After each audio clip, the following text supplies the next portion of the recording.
So Hey. good girl, Lucy. Good girl. But yeah. Hey, But- Tim. Sorry, that was a total surprise. What happened? We're live now. Oh wow. Oh! And I'm like, What? I hope you didn't say anything too so no, scandalous. we're live, and I'm like, good girl. Yeah. If I talking to my dog. Anyway, sorry, Tim. No worries. Hey, everyone who's watching, thank you so much for joining us. We're so sorry for the slight delay. We had some weird stuff going on over here. Google Hangouts. I'm blaming the rain in Berkeley.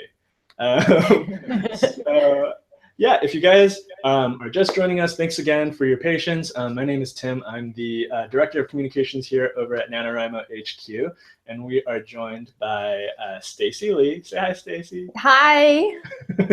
And by Adam Silvera. Hey. So I'm going to tell you a little bit about both Stacey and Adam. So Stacey is a writer of young adult historical and contemporary fiction, and she has 2 books out right now, Under a Painted Sky and Outrun the Moon. Outrun the Moon. Oh, yeah. Okay. They're like gorgeous covers. Thank you. Here's the hardback. Okay. And she has a contemporary YA coming out in December, right? December 27th? December 27th. And Awesome. here's And that one. I didn't prepare for this at all. that one's called The Secret of a Heart Note. And Adam is also a YA writer. His debut novel was More Happy Than Not. Woo! And you have 2 books coming out next year, is that right? I do. I have this one, History Is All You Left Me, which comes out January 17th. And then I have my 3rd book, which is called They Both Die at the End. And that publishes. Great title. So 2 books. Nice. Such a good title. And also, if you guys don't know, this webinar, we partnered with We Need Diverse Books, which is an amazing organization. So according to their mission statement on their website, they're a grassroots organization of children's book lovers that advocates for essential change in the publishing industry to produce and promote literature that reflects and honors the lives of all young people, which is awesome. An amazing, amazing mission. Yeah. So we've been lucky enough to work with We Need Diverse Books for a few years now, and we're so thrilled to have you, Adam and Stacey, here for this webinar. Thank you for asking us. It's a pleasure. Yes, thanks for having us. Yeah, cool. Okay, so I know if you guys are just, again, like kind of just stumbled across this live stream, we're kind of talking about how to push through to the end of your first draft. NaNoWriMo is coming up so soon. It's next week. I know a ton of you guys are getting ready to start the first draft of a novel, which is a super exciting and sometimes anxiety-producing time. So usually I know that, panels or interviews or whatever don't necessarily start with a lightning round. I feel like that's more of like an ending thing, but we're going to start with a lightning round and defy some convention. Let's do it. All right, so then I'm going to direct questions to Adam or Stacey, and then you guys, no need to like bark out an answer, but it's not necessarily something you have to put a lot of thought into. Okay. All right, so Adam, plotter or pantser? Plotter all the way. Nice. Stacey, comedy or tragedy? Comedy. Nice. Totally. Okay, Adam, if your life was a book, what would the title be? All for No Reason. All for No Reason. That's amazing. Stacey, coffee as a writer's beverage, overrated, underrated, or properly rated? Properly rated. Iced preferred. Milk. I like it. Adam, most underrated Harry Potter character? Cedric Diggory, for sure. Like, he's super hot, and like people just like stopped caring after he died. So do you supposed to do spoiler alerts for the Harry Potter books? They're so. I mean, no, I definitely don't mean it. Like when I say like spoiler alert, because like it's your fault by now. So. Nice. Stacey, if you could live anywhere at any time, where and when would you live? I kind of want to see what's happening in the future. Oh. So I would take the Back to the Future. What's that called? That car again? The What's the Uh, car? the DeLorean. That car. The DeLorean, and maybe 50 years. Nice. All right. Yeah. Would you stick to the United States? No, I think by then we could go all around the world. So I would try to do. Nice. Yeah. Awesome. Cool. All right, Adam, if you had to erase the memory of 1 year of your life, which year would that be? Oh man, probably like junior year of high school, because that's when I kept asking girls out and getting rejected. So like I can do without that one, I think. Nice. All right, and then Stacey, which musical artist would you choose to score all of your writing time?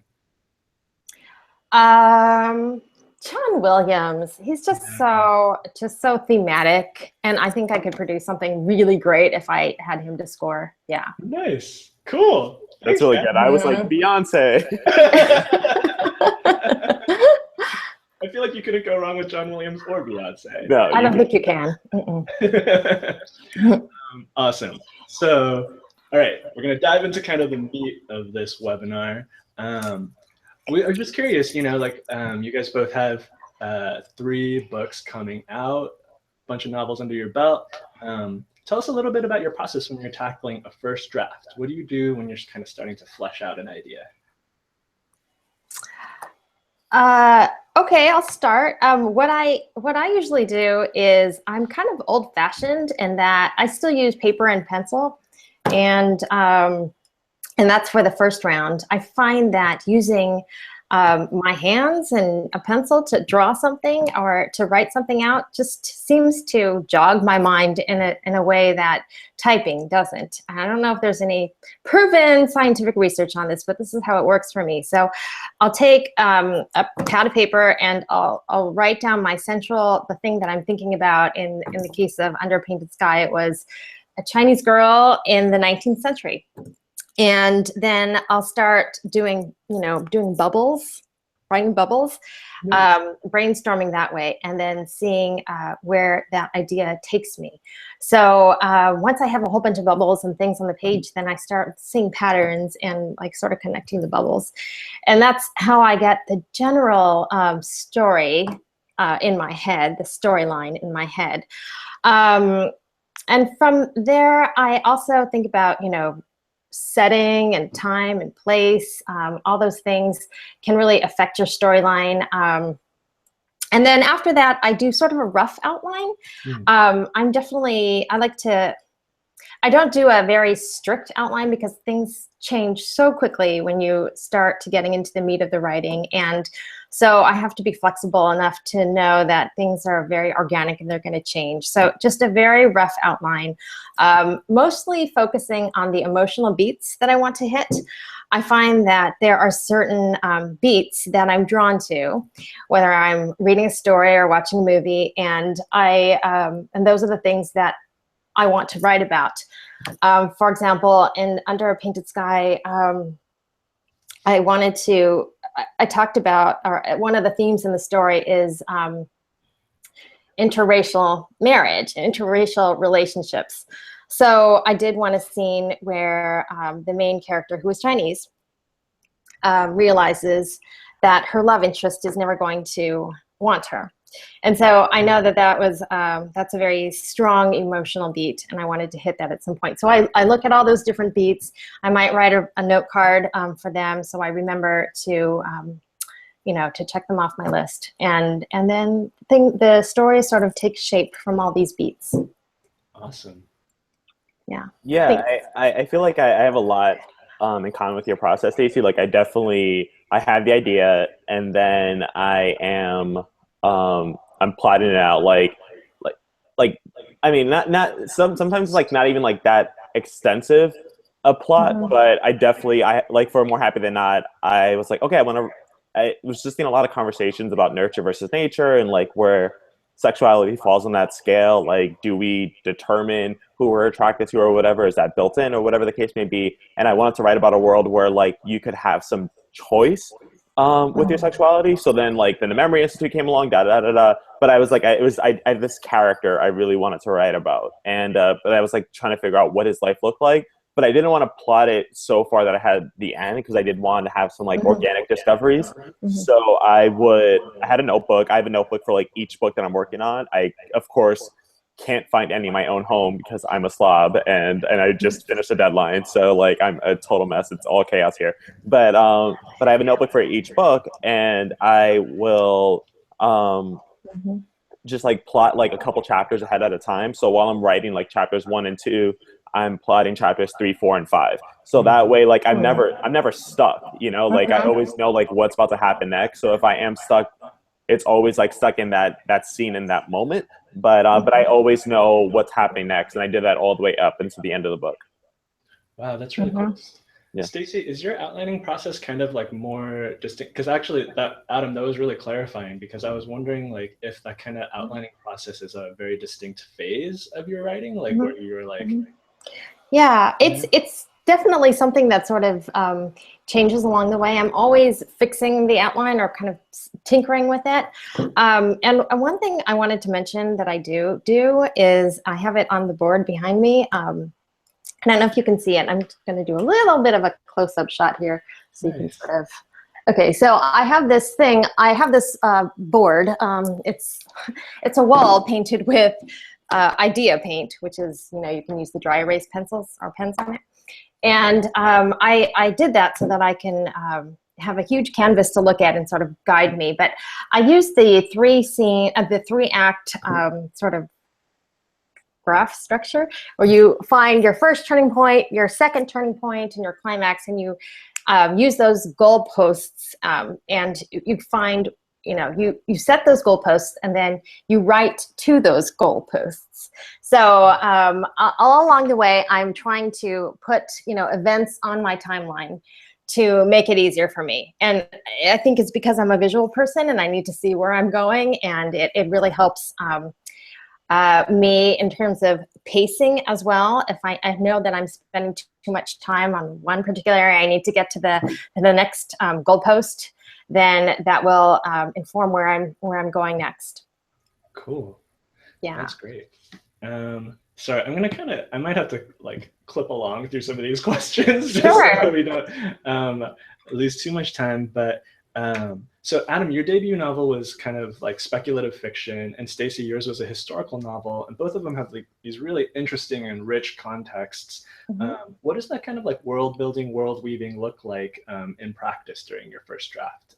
Adam, do you want to start? Yeah, it's so I think like, you know, Stacey has been really good about right before you like actually dig deep into the character, that you were also figuring out like how the atmosphere affects them. I was not doing that in my first draft, like and you know, it's something that I like was asking myself later in review, like, okay, I know how like the world affects this character, how the like the addition of the Memory Institute affects the character, but I didn't know how it was actually like impacting the world itself. So I had to take a step back there and actually like think like, okay, so like what is this like for a different kind of character and everything? And like even if I don't dig that deep, like, you know, like I didn't ever go into like the specifics really of the memory procedure, because like as both a writer who has personally failed science 3 years in a row, and also a narrator who also awful at science,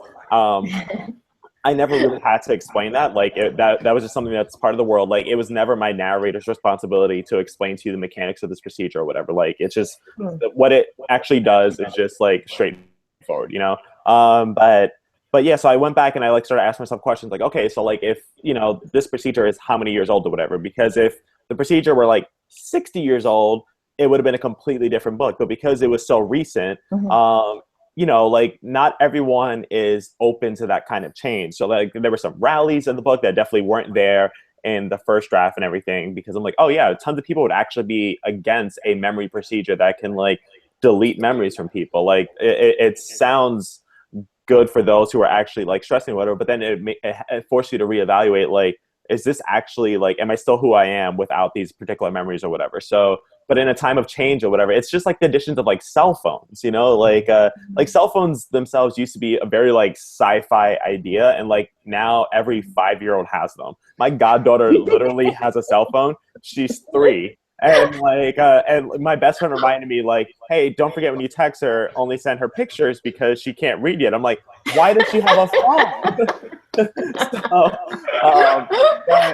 but yeah, so like with like advancements of like technology and everything, you have to remember that like we have come from times where we had nothing, you know, and that there's always some sort of like disruption at first or whatever, but eventually we ease into it.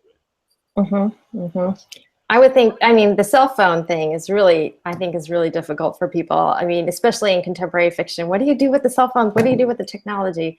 Yeah. So that's why I write historical. No, I don't write that. But, world building, I do a lot of research beforehand for my historicals. It takes about a good 6 months to really understand the time period in the world.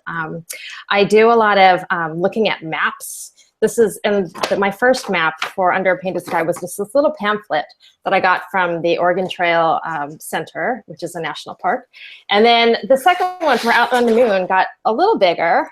And then the third one is like massive. And I think it's huge. I can't even, anyways. And, you know, and I think what this illustrates is that my eyesight has gotten a lot worse. So I do that. I look at the maps, and then I also read a lot of newspapers from the time, because that can, so I'm looking at the physical layout with the maps, but I'm also trying to be aware of the social issues going on at the time. Because as Adam was saying, the attitudes are really important, how people see the characters and also how the characters see themselves. And I need to understand that before I start writing.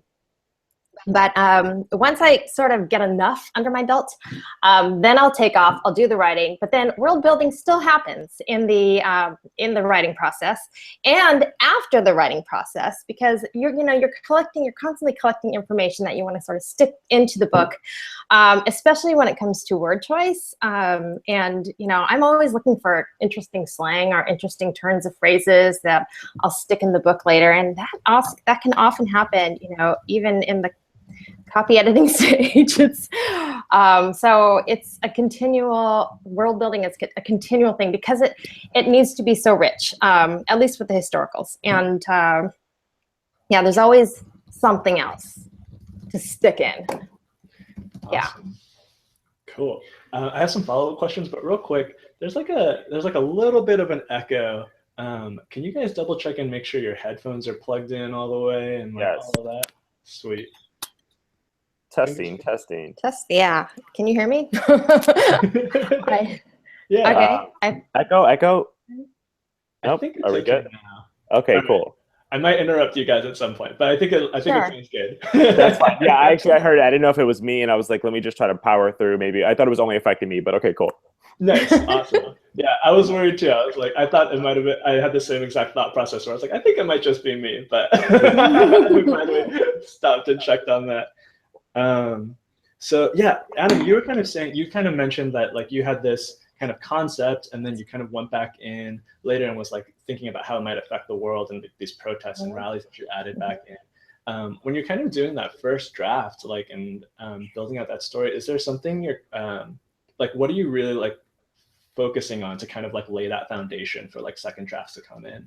Yeah, I mean, I'm definitely, it's always character first, you know, like, because I think I try to write, like, there are character-driven stories and there's plot-driven stories, obviously, and like, and that's not to say that like plot-driven stories don't have strong characters. They absolutely do. If, you know, if the writer came together and like knocked out the park, you know, and it's same in reverse, that like, of course, character-driven stories also have plot, but yeah, but I mean, for me, my focus is like always staying as close to the character as possible, and I just which can be difficult. Like, I know in my first draft originally, like it was essentially like almost like a memoir, like a shitty memoir of things I'd gone through, obviously, and like and which is like common for like debut novels too. Like, we tend to like really steal from our own lives, and considering I came from like a world of fan fiction and everything before writing, it made perfect sense that I did like fan fiction in my own life and trying to write this book. But yeah, so I mean, it's definitely just like actually sorting out who the characters are and then providing the texture for the world itself. And like, and I think I tend to find that like it works out fine for me. It doesn't provide produce, excuse me, too much interference when I'm not as focused on the world. But it depends on the book. Like my third book, They Both Die at the End. It's set in a world where you get a phone call the day you're going to die. And like that book turned out to be way more speculative than more happy. So I had to know a lot more about the world beforehand. So it really does. And my second book was just straight up contemporary. And that was actually like a nice bit of recess. But yeah, so I mean, not sure if that really answers it. Cause it's so much of it is instinct as well that it's like, it can be really hard sometimes to like latch on to like the craft part of it. So yeah. No, that was super helpful. I think like that idea of character kind of helping you propel through your first draft and then coming back in and like figuring out how kind of these things that are influencing your character also affect the larger context around. Yeah, it's their story. And I feel like with each draft you have a deeper intimate sense of who they are and like what they're into and their interests and disinterests and like the things they like hate with like a fiery passion and everything. So for me it's always just like staying close to that character and feeling like I have like some deep, I don't know, almost like connection with them that helps me like get through it and enjoy my time with them. Totally. I really like that idea of sticking close to your character, Adam. And I think it's really, I mean, even with the people who are writing the more plot-driven books, I think character really can provide the soul of a book. And without that, without really, thinking about character and character arcs, I feel like books can tend to feel empty. So awesome. Character, even if you're writing a plot-driven book, is huge for me. Cool. So this next question is kind of the flip side of some of what we were talking about of like what we try to focus on during a first draft. But what's the most difficult aspect of a first draft for you guys? It's all so hard. Yeah, I feel like the second act is normally really difficult. Like, I mean, because obviously, like, I feel like when we come to a book, and Stacey, maybe you disagree, like, I mean, it's normally based on some, like, what-if question or whatever. So, like, we know the character, like, and we know, like, what's about to change for them. But actually, like, going through that evolution with them can be really difficult because, like, you write them a certain way, like, they have, like, a certain sense of history or whatever that normally, like, conflicts with the change they're going through and everything. So, actually, like, it's like staying close to your character, but then also ushering them outside themselves and then like figuring out like who they are as they're like rediscovering themselves and everything. That can be really difficult to like feel true. So and then like also what I find really difficult, this is where I'm like constantly trying to improve as a writer. We have to like make our characters like go through the ringer, and that can be really hard because there are times that like I mean, this has never happened in my books, but like if I have a character on the edge of a cliff, I'm so protective of them. Like I won't push them off that cliff. Like I will do everything in my power to save them with my author's pen, But like sometimes they need to get drop kicked off the cliff to like make the story interesting and exciting to like actually really push them. So it's one thing that's really that I'm trying to improve on and has proven difficult with each draft is like actually like kicking my character's ass. So the victory and the happiness that can be earned from it is just that much deeper. I think you might be a little nicer than me, Adam. In my second book, Outrun the Moon, the first ending that I wrote was I had what's the expression, driven her to her knees or whatever. And it was bad. My editor looked at the last chapter and she was like, "Oh, we can't do that to Mercy. That's just horrible." I had people spitting on her and, booing her. And it was just horrible. And I was like, really? I thought it all worked, but she was right. So I ended up, just completely discarding that last chapter and rewriting it to be a little kinder to my character. But I think that, there is definitely, you have to bring them to their knees and then help them rise again. But, and hopefully, like, if you created a really compelling character, you care. That's the same thing we're talking about with the plot stories can have strong characters as well. Like, I mean, I want to be able to care if you're like on a spaceship that's like about to crash into the sun or something. But like, if I don't care about who's on board, why do I care about if this spaceship crashed into the sun or not? Like, burn, I don't care. Right. I agree with everything you said about the soggy middle. I think that's really hard. I always get to about 30,000 words and then I'm like, now what? And that happens all the time. And I think what Adam, you were saying about how, it's difficult to help your characters go through these things, but it gets unwieldy because you've set up your world, you've set up all the problems, and that's almost the easy part. And then having to work through them and figuring, and then, tying all these knots for them to unravel can be very tricky and wieldy. Yeah.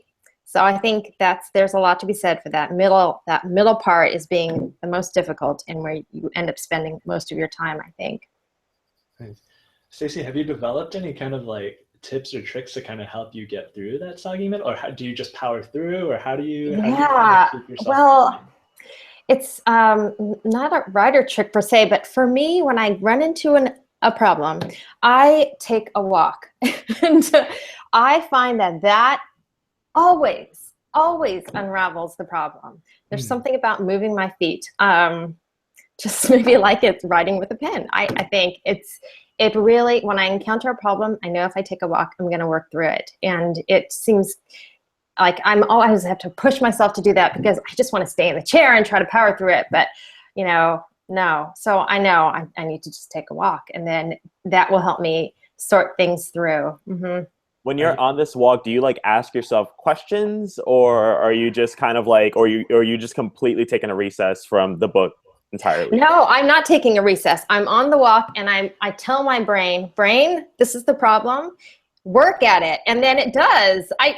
Brain, here's the problem, and then things start moving in there as I start walking. And I see things that I didn't see before. I think it just opens up avenues for me. I think everyone should try that. I really do. And I want to hear back from you if you did try it and see how it works for you. Good cardio, too. Yeah, it did good cardio, right? What do you do, Adam? Yeah.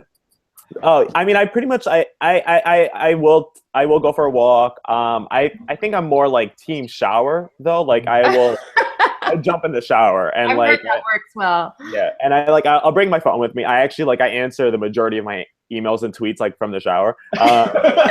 Just next time I'm tweeting with you, just wonder. But I also, so I mentioned that I have notebooks that I have for each book or whatever. I will also I will write it out. Like basically if I'm let's say, because this is the equivalent to the writer's block question as well. So it's just kind of I will write out what the scene is supposed to be. And I'm like, what is the point of this scene? Like if we're looking at the book as a puzzle, why is this piece so important? Because maybe it's not, maybe it's a piece from a completely different puzzle that I'm trying to force into it or whatever. And it just has no place. So I will I'll try to map out what the scene is.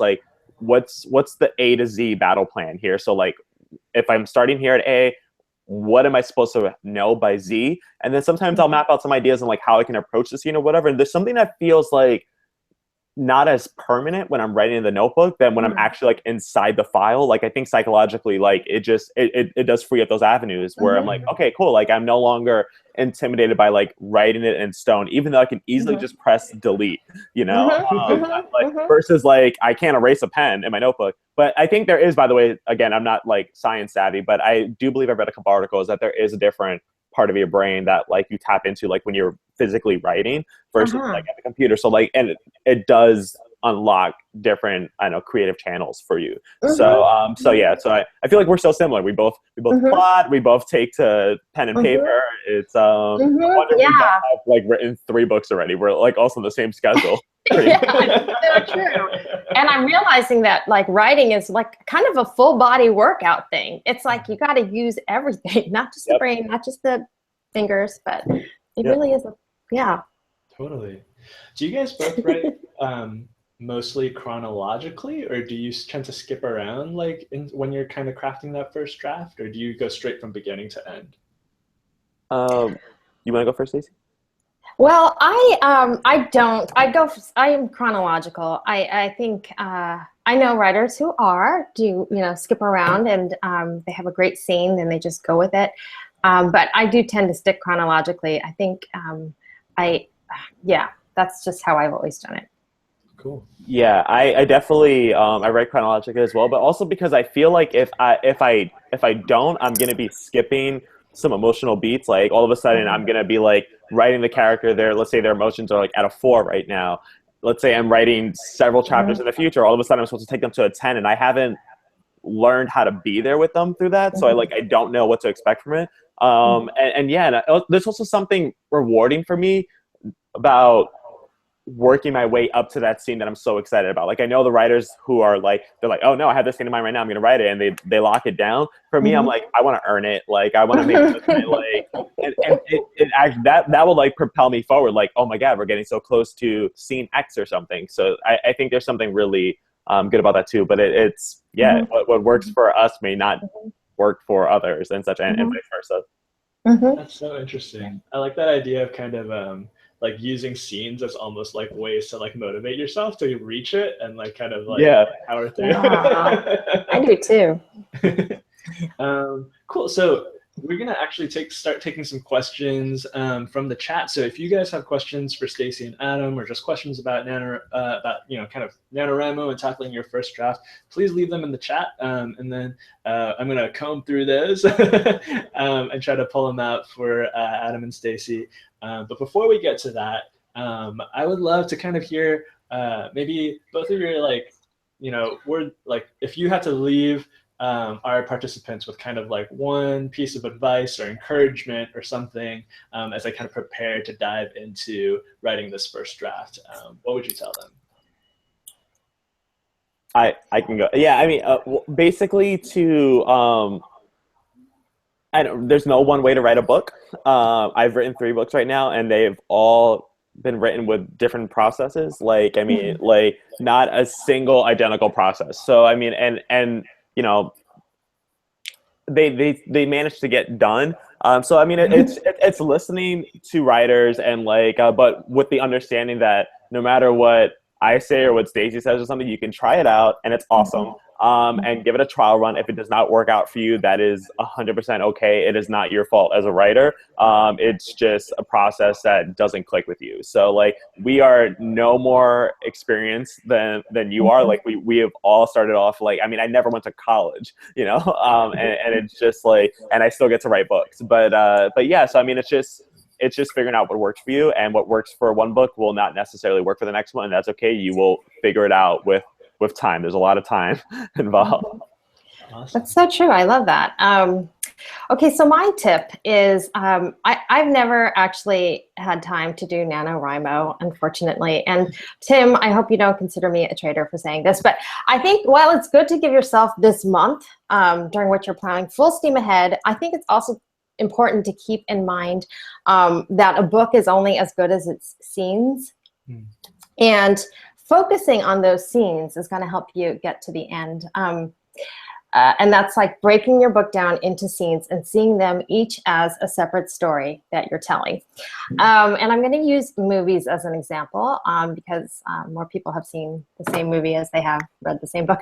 But Raiders of the Lost Ark, which you've all seen, hopefully, and we may not remember the plot exactly, but we remember those awesome scenes. We remember Indy as he's running away from the boulder. We remember Indy as he's put into the pit of snakes, or he climbs into the pit of snakes. Right? We remember that one? Yeah, of course. Yeah, that was a good scene. We remember when the Nazi guy opens up the Ark of the Covenant. It's beautiful. And so that movie is the perfect example of how a good story is a collection of these excellent, unforgettable scenes that readers can connect with. So you can apply this to your book, and I think it will help you really break down your book into these little stories, and will get you to the finish line. Just focus on those great scenes. Nice. That's awesome. Those were great pieces of advice and encouragement. I feel so ready to tackle. Yeah. Cool. All right. So it looks like we've got some good questions. We'll answer bad questions too, if that's all we have. So this one was actually left by a participant a little earlier. Their username is GK Suda, and they wanted to know, what do you do when you kind of reach the logical end of your first draft before you expected to? Like, is there, how do you determine, like, do I need to add more to this, or does this feel good where it's at? I think, like, I mean, once you've reached that end, take a break. Like, really just like take a few weeks away from it even, and just like look at it with new eyes. Something that I tend to do, I haven't been doing it as often as I'd love to, but like I will often, like, I used to be a book reviewer for like children's and young adult novels, so that's how I learned a lot about like what works, what are the strengths of a book, what are the weaknesses, and so much, or whatever. But so I would like review my drafts basically, and it's not like Adam Silvera's prose is glowing. Like it's more stuff like, what do I think is working for this book, and what do I think are its weaknesses and everything. So I read it, I don't edit it or whatever, and I just take notes, and then I will like write a review of it to see if like the story itself feels coherent or whatever. If I find myself saying, oh, Act 3 felt a little rushed or something, then I know that I need to go back there and like bridge out some scenes and flesh them out a little bit more. So, and then if you do that enough times or whatever, hopefully you will like reach a point where you've given yourself enough reviews that like you know how to keep tackling your issues, and then you reach a point where you're like, oh wow, this is perfect in my eyes, you know, and then you wait for like another professional to determine its weaknesses, and then you go from there. But I think in terms of when it's just you and the manuscript, that can be helpful. Cool. I love it's like almost a writing exercise in of itself to kind of like review your book. Yeah. Awesome. So Stacey, maybe you want to tackle this one. How do you craft a villain that readers will sympathize with or will find compelling? This is a question from Elizabeth Throop. I love writing villains because it gives me an opportunity to be the bad guy, and I think is very therapeutic. But to create a good villain, I think you have to give him some redeeming qualities, and I think a lot of people forget to do that because and I think if you don't, you run the risk of creating a very shallow, one-dimensional character, and it reflects reality too, because villains aren't all just like people. Well, there's a few I can think of more, but we won't think about the presidential election right now. So I think a good villain has some weak spots that you can sort of identify with, and readers should be able to identify with your villains too. That's the tricky part. So give them some redeeming qualities, and some weak areas where you can elicit some sympathy from your reader, at least, if not empathy. When you're developing your villains, do you kind of have an idea of those like sympathy spots in your head already, or does that kind of reveal itself in like some character work or as the novel develops? Well, in Under a Painted Sky, I had two villains who were these Scottish brothers and extremely racist and violent. And it was really hard for me to create, redeeming qualities for them, because I just felt a lot of anger towards them.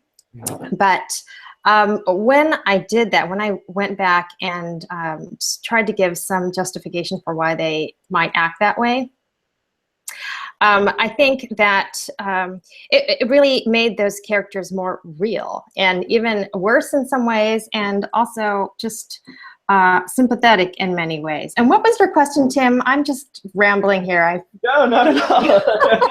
Sorry. Just wondering, like, you know, when you're kind of like in the first draft creating your villain, like, do you have kind of these sympathy spots in the back of your mind, or is that something that develops out? Okay, so in that case, they came later. Mm-hmm. But I think when you're thinking about character to begin with, I think that's something, yeah, if you have that in your mind at the beginning, I think is more ideal. Cool. Yeah. Adam, do you want to tackle, so this question's from N of the Nebula, and they're wondering, okay, you're at that point where you've been looking at your work for days, and it all kind of just starts to blur together for you, and you're starting to feel like it's not good. How do you kind of force yourself to get past that hump and like really like push through the draft? If you're not contracted, it's like a completely different beast. Like, I mean, I literally just turned in my third book yesterday morning, and like all weekend I was just like, do characters sit down or do they just sit? Like, do you have to say sit down? Because is it sort of implied? Like, I was reaching that point where I was like, I hate every little thing, and like I like just take this book away from me, and I'm like, of course, like the editor wants the book, but like I don't want to turn in trash either. So I mean, it's just so yeah, but I mean, the question itself is just how do you keep pushing forward, right? When you, I mean, you honestly, you have to give yourself a break, because like often, like when you reach those points or whatever, it's just like, it's never gonna look beautiful for a while. Like, I mean, no, really, because you're just like, you just like filled up on it, and it's just like, it's like you feel full. Like Lauren Oliver, the author, she has a really great thing that she talks about where she says it's a lot like Thanksgiving dinner, where you just keep eating, and then you're like, oh my god, like when you reach that point where you're like, I cannot have another bite, like that's when it's time to like just take a step away, like unbuckle your pants and like walk away. But but yeah, what I think would be really helpful, like, and what was helpful for me, because I was literally just in the same position like this weekend, like I opened up a separate Word file. I have a Word file for like just like different notes or whatever, and I just kept taking notes of things that I know I need to improve on or whatever. Do I have to do it in this lap right now, or can I save it? It's just like a smaller thing that's just like texture that I can find room for it later. It's just, you have to make sure that you're hitting the bigger points, because like often those smaller things are things that only you will notice anyway. So yeah. I agree with that. I find that when I am really stuck on a point, I will put just 2 asterisks, and then that allows me to move on. I'll just mark the document with 2 asterisks, and then after I finish writing the scene or whatever, then I'll do a search of my document for the asterisks, and I just mark those places where I need to, because otherwise you could spend forever. But the good thing with your brain is thinking about it, even though you may not be actively thinking about it. It's in your head, it's processing.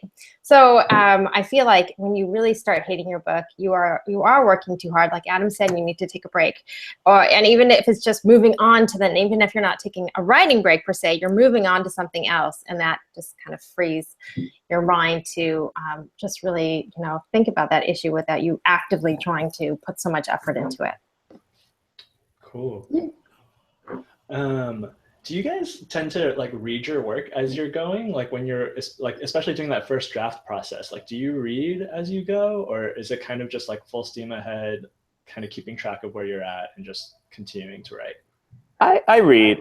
Yeah. I know I shouldn't, because it does slow me down. But I think especially like I'm trying to be extra precious about my drafts now that like often the work is contracted and everything, because I find myself like, even this past revision, like I'm maybe on like draft 12 of this book or something, and I'm still finding lines that were in my first draft, and part of me is like, you were not brilliant in 2014, like you're not brilliant now, but you were especially not brilliant back then when you first started drafting. Why is this line still here? So it's just like so yeah, but I mean, and that's because I wasn't, for that one, stopping and reading. Like I just like kept moving forward. But like my second book, which was the third book I've written, I know it's weird, but like the second book that's coming out was actually the third one I wrote. And like that one, it took me 13 months to draft versus books 1 and 3, which took me 2 months to draft, because like I wasn't stopping as frequently as I do now. And like I'm right now starting my 4th book, and I keep rewriting the first page, and I know I'm not supposed to. That's why I need to like jump on the nano train and just like bullet forward. I do. I read. I reread chapters. So I'll finish a chapter, and then I'll go back and I'll read the chapter, and I'll read the chapter a few times, and just make sure that's tight before moving on to the next chapter. So I don't necessarily go to the beginning again and start reading unless there's, maybe when I come to like Act 1, Act 2, Act 3, those kind of breaks, I will, but generally it's just scene by scene. Awesome. Okay, so this is a question from Dark Catalyst, and they're asking, what do you do when you find yourself getting bored of a character, kind of like in the middle of your draft? Kill them off. No, I mean, like I had an entire character in my second book, History Is All You Left Me, that my editor and I went back and forth with. He was just like, I don't think she needs to be in this book. And I'm like, you're wrong. And he's just like, you're wrong. And then, I mean, really, like, what happened was that, like, she wasn't providing much of the overall story. And I told my editor, I was like, okay, how about this? If I can give you a 1-page like summary of like who she is and everything, I get to keep her. And he was just like, fine, yeah, if you really know her that well, you can write 1 page about her, that'll be great. And I was like, nope, I don't know her. And I just like, I deleted her completely. And so my editor was like, I was wrong. But I mean, so I think that's something that you can consider. Like, if you can't write like an entire page about like who that character is, chances are you probably don't know them that well, or they just don't have a place in that story. You know, like I had an entire another character, and More Happy Than Not, that like had no place in that book, but I kept trying to force it in, like a puzzle piece from a different puzzle. You know, like, and my best friend and I, we were like just joking about it the other day. He's like, you really tried to make that character work, and I'm like, yeah. And then the moment you got rid of them, I got rid of it, the whole story came together. So I think if you're becoming bored of a character, they may be providing some interference to the actual story at hand. Absolutely. And then for the characters that you actually do need, who are getting boring, I think that you can really, as Adam did, like create like a page, or just create a profile for them and find out what makes them tick. And I even think giving minor characters, I think it's important to give everybody a story arc, except that the very, very, minor characters. But I think everyone can have and should have a story arc, and you can do it. I mean, it doesn't have to be a huge, big thing, but they've got to have a past, and they've got to have somewhere where they want to be, and they have to be, you can create interest in them by giving them a quirk. I had a character in Outrun the Moon who dies in the earthquake, and she's a girl. She's one of the school girls at Mercy's school, and she was just not memorable. And my beta readers are like, oh, I can't even remember her name. And so I realized I need to do something for her. And so what I did is I had her wear a sprig of rosemary every day. She wore a sprig of rosemary. And rosemary stands for remembrance, and people used to wear them to commemorate the dead. But it's unclear why she's wearing it. And Mercy, the main character, is always, that she has it in her mind. There's something tragic that has happened to this character, and so that provides a little bit of intrigue just by adding a simple thing like a sprig of rosemary. It doesn't have to be a huge thing, but at least it creates curiosity in the reader as to what's her story, why is she interesting. Awesome, cool. I think we have time for a couple more questions. If you guys are watching and you have a couple questions that you haven't felt were addressed yet, definitely let us know in the comments. This one is from Faux-A-Million Archibald, who asked, is it a good idea to set mini goals like during your writing week, or maybe even daily? How do you kind of structure your writing days to kind of keep you moving forward, especially when you're maybe writing toward a deadline or something like that? Well, I have sort of an irregular writing schedule because I have kids, and I don't really get into my writing chair until around 9 or 10 o'clock at night, and then I go until about 1 or 2 in the morning. And so for me, it's I do my best writing at night. But in those hours that I do have time, those 5 or 6 hours, I try to get at least 2 pages out of myself. That doesn't always happen, but if I've reached 2 pages, then I feel like I've done something. And that's also, I mean, it's easy to get stuck in that 2-page thing, but I also have to remember that even like doing research for those 2 hours, sometimes I can't write those 2 pages because I'm stuck on the question of, did they have sidewalks in Atlanta at this time or whatever, and I'm stuck down that rabbit hole. But I need to remember that, that 2 pages is not a hard and fast rule, and that there's other ways I am still writing even though I'm researching. So I don't know if that answers your question, but that's how I do it. That's great. That does, and it's a really good point too. Because I mean, we've talked about this a couple times too, with how like even when you're not writing, you're writing. Like I was talking about this with my friend the other day too, where it's just like if you're actively thinking about something, like it counts as writing. Like it's not necessarily 100 new words on the page that day, but when you are ready to jump back to the page, you now know what you're doing. Like you're not going to just be sitting there like confused. What I try to do, like, so I'm starting a new book like very soon. I'm just like, again, I just turned in a book yesterday, so I don't, the idea of like even talking about writing is a lot right now. Like I'm almost like traumatized, but from how hard that edit was. But yeah, like I want to try this thing for the first time where I'm gonna try to do 10,000 words a week. I almost said a day. Whoa, 10,000 a week, because like I also work at a plot company called Paper Lantern Lit with Lauren Oliver and Lexa Hillier. So like that can take up some time more so than other days.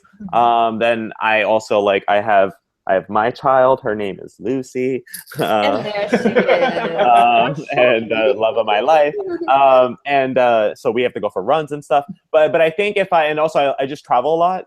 So I think if I can set like a goal of like 10,000 words a week, it doesn't matter what days I'm actually writing, as long as I'm accomplishing it sometime that week. So if I know I'm going to be traveling for a weekend, I know to get my words done sooner, and even if they're trash words, like they're words. But I mean, literally when I wrote More Happy, I was doing 1,000 words a day, and then eventually I was doing 2,000 words a day. I have a friend who he was just getting started. I was like, dude, just do 400 words a day. Like, see if that works out for you. And if it doesn't, after 2 weeks, if you don't develop like an instinct to keep doing it, then drop it. Like, I mean, so yeah, goals can be great, but if they start completely scaring you away from writing, feel free to reinvent the wheel for yourself. Like, again, do not believe the people who tell you that you're not a writer if you don't write every day. Like, that's bullshit. So right.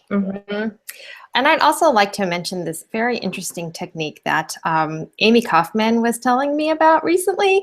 She does this thing where I don't remember the exact time, but she does like 15 minutes. She has a timer. She does 15 minutes and then ding when and she writes during those 15 minutes, and then ding when the timer goes off, then she's free to just, do whatever. And so it's those dedicated and again, breaking it down, because I know myself in an hour, I could be looking at a million tweets. I could be on Facebook. It's so easy to get sucked into the internet during that time. But I really like that idea. I was going to try that actually for some of my writing, is to just, because I find that even though if I have 6 hours or if I have 12 hours, it seems like I still get the same amount of writing done. I think that there's certain, like you just cap out at certain levels, but trying to make yourself more efficient is always good. Awesome. Cool. So one last question real quick. Claudia Marie had asked, are there certain like resources or strategies that you guys use to organize your plots, characters, and ideas for a first draft? I just have like separate Word doc files. So I have notebooks, but then I also have like my separate Word doc files that I have a folder for each book. So I will, I'll keep track of like characters and such, and then like certain beats I need to hit with them, and just like settings I want to do, and just like anything that like sparks some sense of intrigue or like could potentially create conflict or whatever. I'll like take a note of that, and then if I ever find myself stuck, I just turn to the file, and it's like it's a file that I keep for like everything. Like if it's a deleted scene, it's my graveyard file as well. It's so yeah, I mean, I just like I don't have like I don't use like Scrivener or anything, though I may get into that just to see if like that organization does something for me, because I do have things all over the place. But like but yeah, so does that answer? Yeah, totally. Yeah. Okay, cool. I actually bought Scrivener. I've never learned to use it though. It's been a couple of years. I don't know. I need someone to come and explain it to me. I think it would be great to learn how to use, but that's always one day I'll figure that out. I also have a folder like Adam, and I have the main document, and then I also have, I like that word, graveyard file. I call mine the drop file because I just drop it in there. And that's all the deleted stuff or stuff that I want to come back and reuse. And I also put like slang words and expressions that I want to use in there, or quotes, or just, it's sort of like the idea place.